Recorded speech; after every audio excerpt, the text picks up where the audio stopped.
Perkenalkan, kami kelompok 1 dari TPKB akan memaparkan materi tentang craft cooking, washing, dan bleaching. Perkenalkan, nama saya Felicia Austin. Saya Putri Mahera. Dan saya Henry. Pada hari ini saya yang akan membawakan tentang craft cooking. Yang pertama kita harus tahu pulping itu apa. Proses pulping ini adalah proses pemisahan lignin untuk mendapatkan serat atau selulosa dari bahan yang berserat. Dengan demikian, selulosa itu harus bersih dari lignin supaya kertas yang diperoleh itu tidak berubah warna selama digunakan. Komposisi kayunya ini bisa kita lihat pada grafik ini. Perbedaan hardwood dan softwood itu. Terus, jenis teknologi pulping yang kita kenal ada 3. Yang pertama itu mechanical. Mechanical ini bergantung pada tindakan fisik untuk melepaskan fiber. Yang kedua ada semi-mechanical. Semi-mechanical ini menggabungkan antara mekanis dan dan kimia untuk mendapatkan fiber. Kalau chemical, ini full menggunakan chemical aja untuk mendapatkan fibernya. Chemical pulping ini juga ada 3 jenis. Yang pertama soda pulping, yang kedua sulfit, yang ketiga sulfat atau craft pulping. Yang paling sering kita gunakan sekarang itu craft pulping. Craft pulping ini akan saya jelaskan. Craft pulping itu bertujuan untuk merusak serat dan melarutkan agen pengikat serat yang terdiri dari lignin dan pentosa menggunakan bahan kimia. Proses memasak bahan baku atau chip ini kita lakukan di reaktor yang disebut digester. White liquor digunakan untuk craft pulping sebagai bahan kimia memasak. Keuntungan craft pulping ini, yang pertama kita dapat menghasilkan pulp dengan strength yang tertinggi. Kedua, kita dapat menghandle berbagai varietas tanaman. Yang ketiga, recovery chemical yang efisien. Yang keempat, mentoleransi bark di proses pulping. Cooking parameters ada alkali strength, half factor, terus liquor to wood ratio. Alkali strength ini kekuatan alkali untuk hardwood itu ada sekitar 21% dari berat kayu kering. Biaya alkali yang lebih tinggi ini dapat menyebabkan sedikit pengurangan retensi hemiselulosa pada nomor kappa tertentu yang mengubah komposisi hemiselulosa yang dipertahankan. Hal faktor ini itu suhu dan waktu memasak yang diperlukan untuk mencapai nomor kappa tertentu. Bisa dilihat pada grafik yang di bawah sini. Liquor to wood ratio. Rasio liquor terhadap kayu adalah rasio antara semua cairan yang terkandung di dalam digester dengan chip kayu kering. Biasanya rasionya itu 3:1 sampai 5:1. Fungsi cooking ini kita ingin melepaskan lignin dari fiber yang terdapat di dalam chip kayu itu dengan menggunakan bahan kimia dan steam yang dilakukan di dalam digester. Terus kita ingin mengambil dan memanfaatkan ulang sisa bahan kimia itu supaya tidak terjadi waste. Terus kita juga akan mengirim black liquor ke evaporator untuk digunakan kembali di recovery chemicalnya. Di recovery boiler itu nanti akan dibakar untuk mendapatkan high pressure steam dan nantinya akan di-convert menjadi tenaga listrik. Objektif dari cooking sequence ini, yang pertama kita ingin mengatur pemasakan dengan menggunakan semua bahan yang telah dipersiapkan berlangsung secara sempurna. Yang kedua, kita ingin menghindari terjadinya uncook dan overcook akibat kesalahan pemasakan. Terus kita ingin menghindari terjadinya overlapping sequence antara satu digester dengan digester yang lain yang bisa menyebabkan liquornya itu tidak teratur atau unbalance. Terus cooking number-nya akan menurun dan pemakaian bahan kimia atau white liquor-nya itu akan meningkat. Cooking sequence ada chip filling, impregnation filling, hot liquor filling yang terdiri atas hot black liquor filling dan hot white liquor filling. Terus masuk ke heating and cooking, displacement, discharge, dan waiting.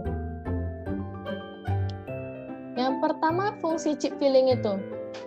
Chip filling itu untuk memadatkan chips menggunakan steam pattern untuk mendapatkan yield yang setinggi mungkin. Terus kita ingin mengeluarkan udara atau H2S dari dalam digester.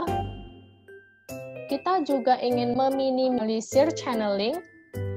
Kita juga ingin membuat suasana vakum di dalam digester sehingga dapat meminimalkan terjadinya vibrasi di pipa pengeluaran pulp atau di discharge line.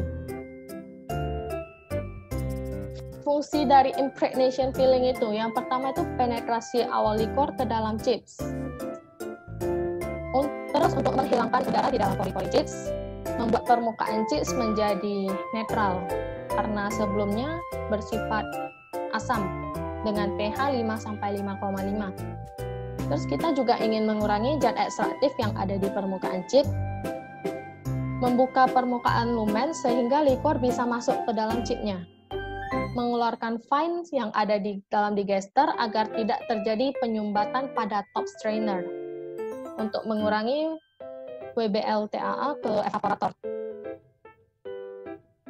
Kita juga akan membuat suasananya vakum supaya pompanya tidak kavitasi.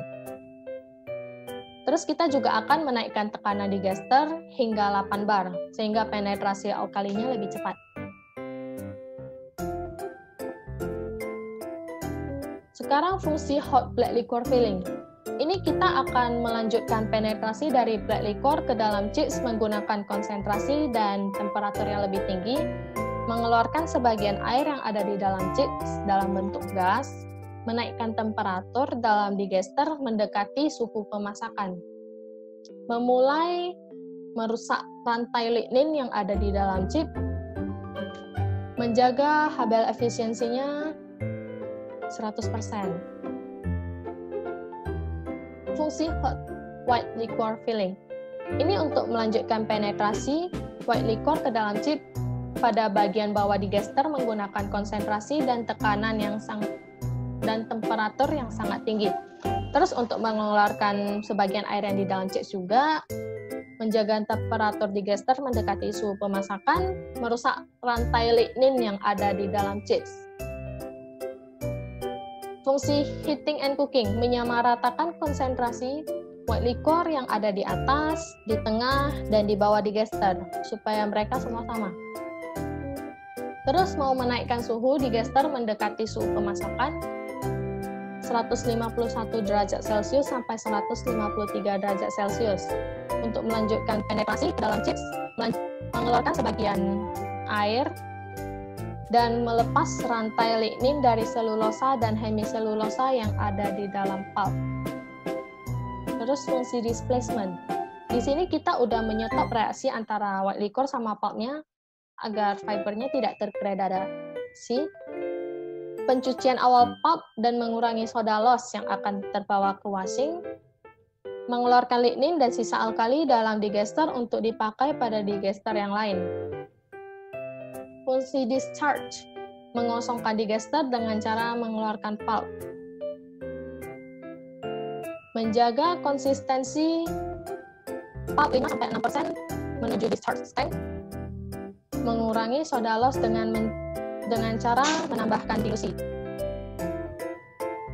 Baiklah, saya Putri Mahera akan melanjutkan materi selanjutnya yaitu tentang washing.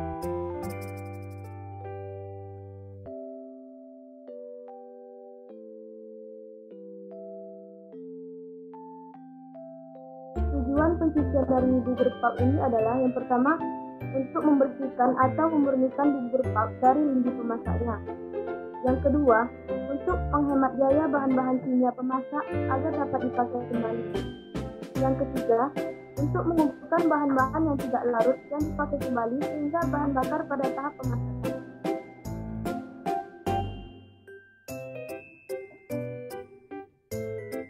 Apabila pencucian kurang sempurna, akan timbul kerugian lain, yaitu yang pertama, pada proses pemutihan atau bleaching, dibutuhkan pemutih yang besar jumlahnya. Yang kedua, timbul busa atau lendir yang sangat mengganggu pada proses pembuatan kertas.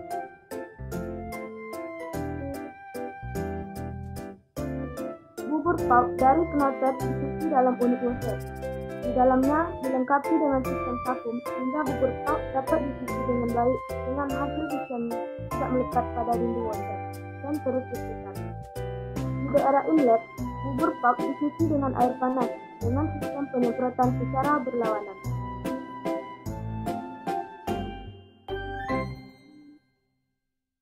Air pencucian untuk washer diambil dari filtrat nomor 4, sedangkan bubur pulp pada washer 4 dicuci dengan air panas yang baru.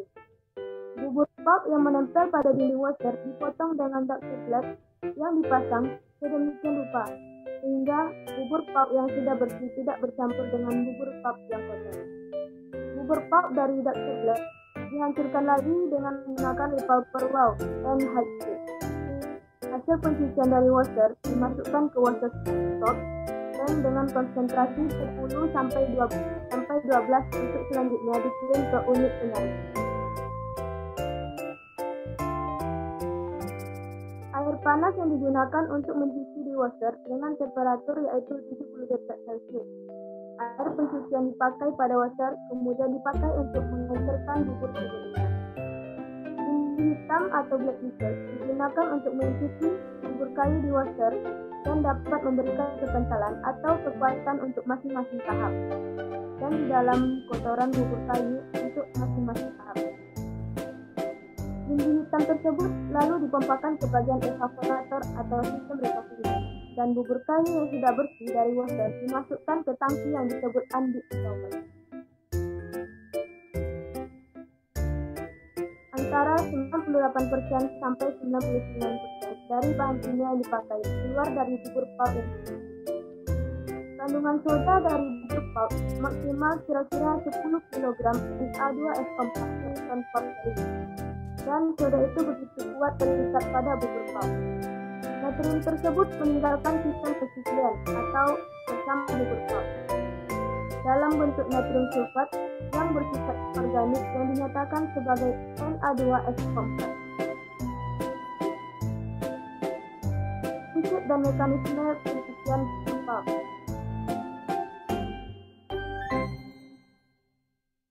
Satu, dengan penambahan air, bahan-bahan yang terlarut dalam air akan larut sehingga akan didapatkan pulp. Yang kedua, penggunaan air untuk pencucian tergantung dari pengolahan kembali sisa pemasakan atau recovery. Yang ketiga, untuk mengurangi polusi digunakan penggunaan kembali air pencucian tersebut atau water recycling. Kemudian yang keempat, atau didapatkan pulp yang bersih atau digunakan air panas untuk pencucian untuk memurnikan efisiensi pencucian. 5. Pengaliran air untuk pencucian mengalir lambat supaya terjadi distribusi air yang baik pada pulp tanpa merusak pembentukan lembaran dan mengurangi pembentukan benang. Yang keenam, bubur pulp yang telah dimasak pada unit pemasakan digester kemudian disaring dan dicuci atau dibersihkan dengan menggunakan air. Air berfungsi untuk menghilangkan dinding hitam atau black lacquer yang dapat mengotori produk akhir dari pulp tersebut. Selanjutnya yaitu sistem perputaran alat pencuci atau washer adalah serba bertahap. Yaitu yang pertama, alat pencuci atau washer yang berputar terdiri dari saringan atau well rod yang menutupi silinder tersebut. Yang kedua, air pencuci menggunakan shower atau spray di permukaan bubur kayu secara terus-menerus dan airnya turun ke tangki filtrat dengan menggunakan vakum. Yang ketiga, bubur kayu yang sudah dikeluarkan dari airnya dimasukkan ke suatu alat yang dinamakan dengan cell conveyor, di mana bubur kayu tersebut ditambahkan air pengencer dan masuk ke tahap kedua, yaitu washer atau alat. Yang keempat, air air saringan tersebut ditampung di tangki filter yang letaknya di lantai bawah. 4. Di dalam sistem serba bertahap, bubur kayu tersebut diencerkan dengan lidi hitam baru yang akan dikirimkan ke washer tahap berikutnya. Yang keenam, dari sana, proses pencuciannya terus diulang. Kekentalan bubur kayu di pad atau permukaan washer normalnya yaitu 1%, sedangkan kekentalan bubur pad setelah diputar dari washer adalah 10% sampai 14%.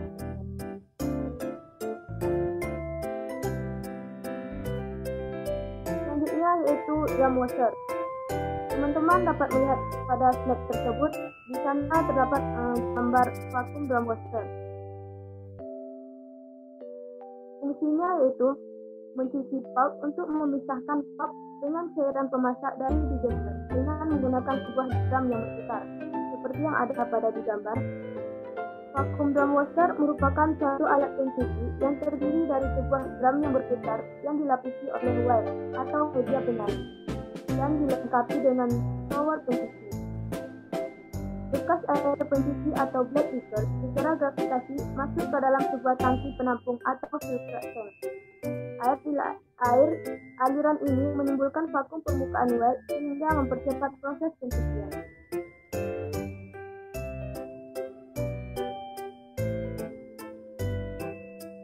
Selanjutnya yaitu drum washer. Fungsinya berbeda dari setiap bagian karena drum berputar dapat dibagi menjadi beberapa zona, yaitu zona pencetakan gravitasi, zona pencetakan vakum, zona difusi, zona pelindian dan perpindahan, dan zona pengupasan pulp. Bagian utama meliputi yaitu rotating drum, filtering screen, convert tank, scraper, screen washing pipe, heating pipe, pulp treating can, repulping propeller. Kecepatan putar dapat diatur dengan benar sesuai dengan hasil pulp yang dibutuhkan. Kecepatan umum 0 sampai 4 rpm, konsentrasi pulp inlet sekitar 1 sampai 1,5%. Konsentrasi outletnya yaitu berkisar 10%. Selanjutnya yaitu sistem pencucian brown pulp yang hemat. Proses pencucian brown pulp yang hemat air yaitu pencucian pulp ini yang dilakukan dengan sistem berlawanan arah. Seperti yang ada pada gambar pada slide, teman-teman dapat melihatnya. Proses pencucian dilakukan berlawanan arah atau countercurrent antara air bersih dan pulp yang mau dicuci. Cara ini bermanfaat mengurangi jumlah pemakaian air pencuci dan pengaturan kadar solid black liquor yang akan dikirim ke evaporator. Sebagai media pencucian adalah air panas atau hot water atau kondensat, clean kondensat. Baiklah, selanjutnya akan dilanjutkan oleh saya. Bleaching adalah sebuah proses pelanjutan dari proses oxygen delignification atau ODL. Nah, sisa lignin dari pulp dipisahkan dengan lignin menggunakan bahan kimia pemutih, bleached chemical seperti CiO2, O3, H2O2 dengan tujuan meningkatkan kecerahan atau brightness. Proses bleaching terbagi atas dua, yaitu proses ECF dan proses TCF. Proses ECF atau elemental chlorine free adalah proses pemutihan pulp yang tidak menggunakan klor murni, tetapi menggunakan CiO2 sebagai bahan kimia pemutihnya. Sedangkan proses TCF adalah total chlorine free, adalah proses pemutihan yang sama sekali tidak menggunakan senyawa-senyawa klor, baik itu klor murni maupun klor dioksida. Prinsip daripada bleaching. Yang pertama adalah color unbleached pulp. Prinsip yang pertama yaitu mewarnai unbleached pulp atau color unbleached pulp, yang mana proses ini kebanyakan menggunakan sisa-sisa lignin. Sisa-sisa ini juga termasuk degradasi dari bagian-bagian polisakarida. Yang kedua adalah lignin removing bleaching. Prinsip yang kedua yaitu penghilangan lignin pada tahapan bleaching atau lignin removing bleaching adalah dengan melalui proses degradasi dan penguraian di dalam suasana basah. Tujuannya yaitu pemutihan dari prinsip ini pada dasarnya adalah untuk menghilangkan semua sisa lignin. Yang ketiga adalah lignin preserving bleaching. Prinsip yang terakhir yaitu lignin preserving bleaching, di mana pada prinsip ini seluruh lignin yang masih tersisa akan diubah menjadi berwarna atau semakin putih dengan penambahan bahan kimiawi. Baiklah, itulah hasil diskusi dari kelompok 1 dari CPKB. Kami mohon maaf apabila ada kesalahan. Assalamualaikum warahmatullahi wabarakatuh.